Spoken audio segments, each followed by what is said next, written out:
Lo más increíble de esta película es que está basada en una historia real. Will Smith interpreta a este hombre llamado Chris Gardner. Hace unos años invirtió todo su dinero en estas máquinas médicas y vive de venderlas. El problema es que Chris desde hace mucho no vende una sola máquina. Él y su esposa tienen muchos problemas económicos, lo que obliga a Linda a trabajar dobles turnos y hace que su relación se deteriore. Tiene problemas para pagar facturas, la escuela de su hijo y la renta, pero un día ve algo que lo inspira a cambiar. Va caminando por la calle y se encuentra un hombre de traje bajando de un Ferrari. Le pregunta que qué hace para vivir. El hombre le responde que es corredor de bolsa y que para hacerlo solo se necesita ser bueno con los números y con las personas, y que justamente estaban reclutando personas para el programa de aprendizaje. Decidido a entrar a ese empleo, Chris va a la oficina, pero antes comete un error. Deja su máquina encargada con una persona en la calle, ya que no quería verse poco profesional. Cuando entra, le dan una solicitud para que la llene, pero ve que hay cientos de solicitudes exactamente iguales a las de él. Le explican que este programa de aprendizaje acepta 20 personas cada 6 meses, pero de esas 20 solo se queda una. Sin embargo, mientras le explican esto, alcanza a ver cómo la chica a la que le encargó su máquina se va. Chris sale corriendo para perseguirla. Perder esa máquina representa perder la comida de todo un mes, por lo que corre con todas sus fuerzas, pero no logra alcanzarla y la chica logra huir. Frustrado pero no derrotado, Chris ya había tomado una decisión. Iba a hacer lo que fuera por conseguir ese trabajo para darle una mejor vida a él y a su hijo. Para tener más probabilidades de ser contratado, Chris busca personalmente al director de recursos humanos. Este tiene prisa y está a punto de irse, pero para poder hablar con él, Chris le miente diciéndole que van al mismo lugar para poder subir al mismo taxi. Esta es una oportunidad que no puedes aprovechar. Chris trata de explicarle sobre su solicitud, pero Jay no le hace caso porque va armando el cubo Rubik, un juguete que es la sensación del momento. Unos decían que era imposible y otros decían que solo la gente brillante e inteligente lo podía armar. Chris se harta de no ser escuchado y empieza a armar el cubo. Es su oportunidad para impresionarlo, pero el taxi pronto va a llegar al destino. Jay le dice que es imposible y que no lo logrará, pero Chris es bueno y continúa. El taxi sigue avanzando y tanto Jay como el taxista observan a Chris nervioso. Sabe que no puede desperdiciar ese momento, hasta que finalmente y después de unos ajustes lo logra. El supervisor de recursos humanos queda impresionado por la habilidad de Chris, lo que lo pone en el radar. Sin embargo, Jay se baja sin pagar el viaje. Chris ve su cartera para confirmar lo que ya sabía. No tiene el dinero suficiente para pagarle el taxi. No sabe qué hacer y solo ve cómo la tarifa sube. Piensa cómo solucionarlo y finalmente decide bajarse sin pagar. Corre mientras le dice al taxista que lo siente. No es una mala persona, simplemente tiene que decidir entre eso o alimentar a su hijo. El taxista persigue a Chris hasta el metro. Este intenta escapar en él, pero la máquina se atora en las puertas y la pierde. Pierde la comida de un mes. Linda se harta y decide que se va a ir de la casa junto con su hijo. Chris corre y al llegar a su casa ya no hay nada ni nadie. Pero suena el teléfono. Es Jay diciendo que lo quiere entrevistar en 2 días para el programa de aprendizaje de corredores de bolsa. Al siguiente día, Chris busca a su esposa, la confronta y le dice que su hijo se queda con él. Así que lo recoge de la guardería y se lo lleva a su casa. Pero cuando estaban felices y cenando, tocan violentamente la puerta.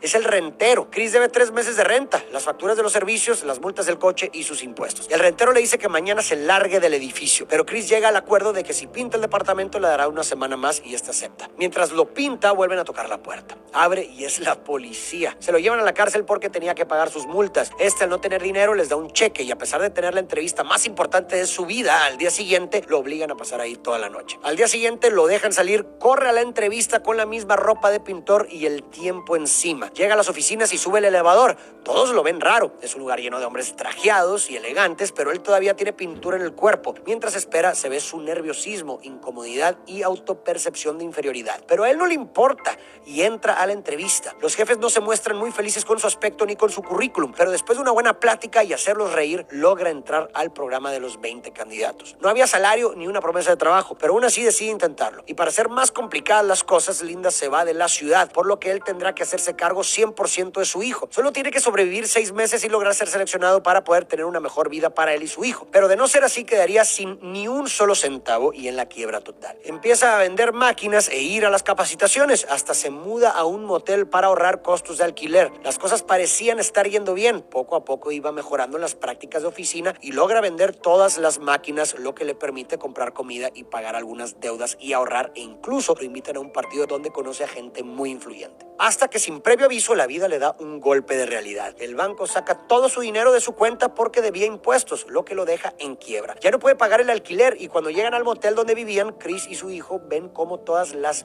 cosas están afuera y la puerta está cerrada. Se puede ver la frustración en el niño, que a pesar de su corta edad entiende lo que está pasando. Sin saber qué hacer, van al metro donde empiezan a jugar a que la última máquina que le quedaba era una máquina del tiempo y usando la imaginación se divierten un poco. Finalmente entra en un baño para pasar la noche. El niño ya estaba dormido, pero Chris no puede dormir pensando en el mundo de problemas que lo agobiaba. Mientras esto sucede, empiezan a tratar de entrar al baño golpeando la puerta. Chris solo le tapa los oídos a su hijo y resiste. Chris busca refugios para tener un techo donde pasar la noche. Está muy lleno y tiene que pelear por su lugar, pero finalmente logra que se lo den. Solo tiene que sobrevivir unas semanas más hasta saber si es aceptado o no en el programa de corredores de bolsa. Pero las cosas estaban a punto de complicarse, ya que un día bajando de la oficina se encuentra a Jay, que le pide $5 para el taxi, prácticamente todo el dinero que tiene Chris. Él se los da para quedar bien, pero este suceso lo retrasa y hace que llegue tarde a la fila del refugio, por lo que ya no consigue lugar. Lleva a su hijo a un lugar para comprarle una rebanada y duermen en el metro. Al día siguiente, y desesperado, vende su propia sangre. Ese dinero lo invierte en comprar un foco para arreglar la última máquina que le quedaba. Consigue venderla y con eso paga unas noches en un hotel mientras sigue vendiendo planes financieros y trabajando muy duro para poder ser seleccionado. Todo esto mientras cuida a su hijo y les esconde a todos la complicada situación en la que vive. Hasta que finalmente un día lo llaman a la oficina, lo sientan y le dicen que él fue el elegido, que está contratado. Chris agradece con un apretón de manos, le regresan sus $5 del taxi y sale de la oficina. Esa pequeña parte de su vida se llama felicidad. Va a recoger a su hijo y lo abraza de cierta forma aliviado, porque todo había valido la pena. Quiero que presten atención a esta escena final. Vemos a Chris caminando.